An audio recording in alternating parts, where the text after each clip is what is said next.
Assalamualaikum warahmatullahi wabarakatuh. Pada kesempatan kali ini saya akan membahas tugas mengenai aspek hukum teknik sipil. Sebelumnya perkenalkan, nama saya Muhammad Reza Saputra dengan NIM 333620030. Pada kesempatan kali ini saya akan membahas dua topik, yaitu etika moral dan profesi serta tanggung jawab sosial konstruksi. Yang pertama, etika moral dan profesi. Etika ini berasal dari bahasa Yunani, yaitu ethos, yang berarti karakter, watak, kesusilaan atau adat. Etika ini adalah ilmu filsafat yang mempelajari tentang moralitas dan cara berpikir yang memandu kepribadian manusia. Etika identik dengan moral karena moral menyangkut akhlak manusia. Misalnya perbuatan seseorang dikatakan melanggar nilai-nilai moral berarti melanggar norma etis yang berlaku di masyarakat. Etika ini dibagi menjadi dua, yaitu ada etika umum dan etika khusus. Etika umum yaitu kondisi dan dasar-dasar bagaimana seharusnya manusia bertindak secara etis, serta etika khusus merupakan penerapan prinsip moral dasar dalam kehidupan dan diwujudkan dalam sikap seseorang sesuai dengan profesi khusus yang dilandasi dengan etika moral. Profesi adalah pekerjaan yang dilakukan berkaitan dengan keahlian khusus dalam bidang pekerjaannya, dan profesi ini dilaksanakan mengandalkan keahliannya, seperti etika profesi kedokteran, guru, dan lain sebagainya. Etika profesi merupakan aturan perilaku yang memiliki kekuatan mengikat bagi setiap pemegang profesi.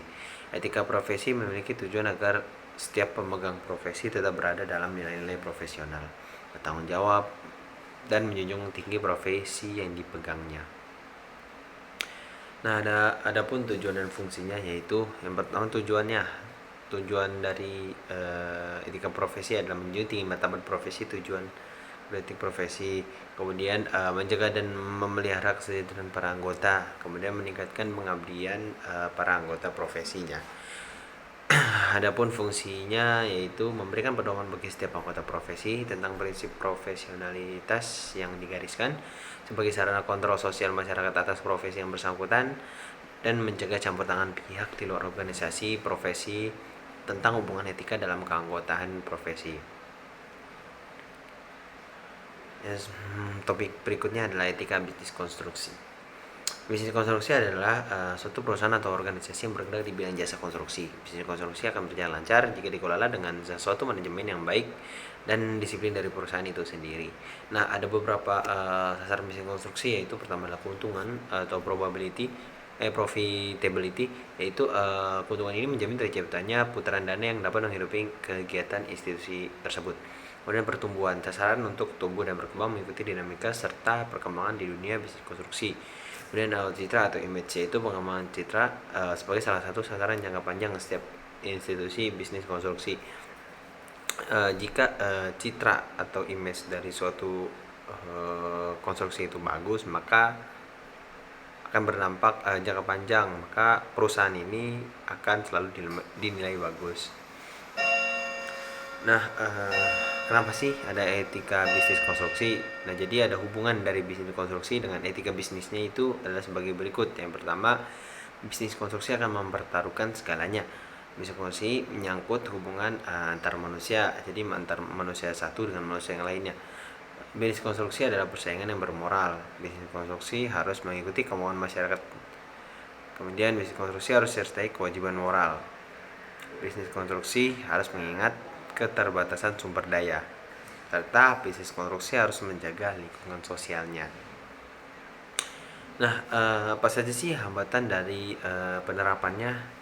Yaitu hambatan penerapan etika dan profesionalisme bisnis konstruksi itu ada dua, ada aspek lingkungan dan aspek sosial politik. Aspek lingkungannya apa saja? Yaitu anggapan terlibatnya mencari untung dan tidak pantas. Kemudian prinsip kekeluargaan diharapkan ada kemampuan untuk meminati pula lingkungan sosial yang lebih luas. Kemudian tekanan berlebihan pada lingkungan sosial dan ketidakmampuan untuk meminati struktur-struktur objektif material. Nah, aspek sosial politiknya adalah masyarakat bisnis konstruksi diwarnai oleh praktik-praktik bisnis konstruksi yang didukung oleh kekuasaan politik yang tidak adil, dan seharusnya didukung dengan politik yang adil.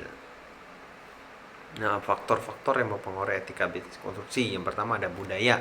basis konstruksi, kemudian ada buruknya kualitas dokumen pada proses tender, lemahnya kualitas kontraktor dan perencana, serta kebijakan pemilik modal dan pemerintah. Nah, apa saja sih isu pelanggaran dari etika bisnis konstruksi ini? Yaitu yang pertama adalah kolusi dalam proses tender, kemudian ada adanya suap yang mempengaruhi proses pengambilan keputusan dan pelaksanaan bisnis konstruksi, kemudian ada kelalaian dalam pelaksanaan bisnis konstruksi, kemudian ada penipuan dalam pemakaian kualitas atau mutu konstruksi, serta ketidakjujuran dan ketidakadilan dalam suatu bisnis konstruksi. Oke, mungkin cukup sekian, kurang lebihnya mohon maaf. Wabillahi taufiq wal hidayah. Wassalamualaikum warahmatullahi wabarakatuh.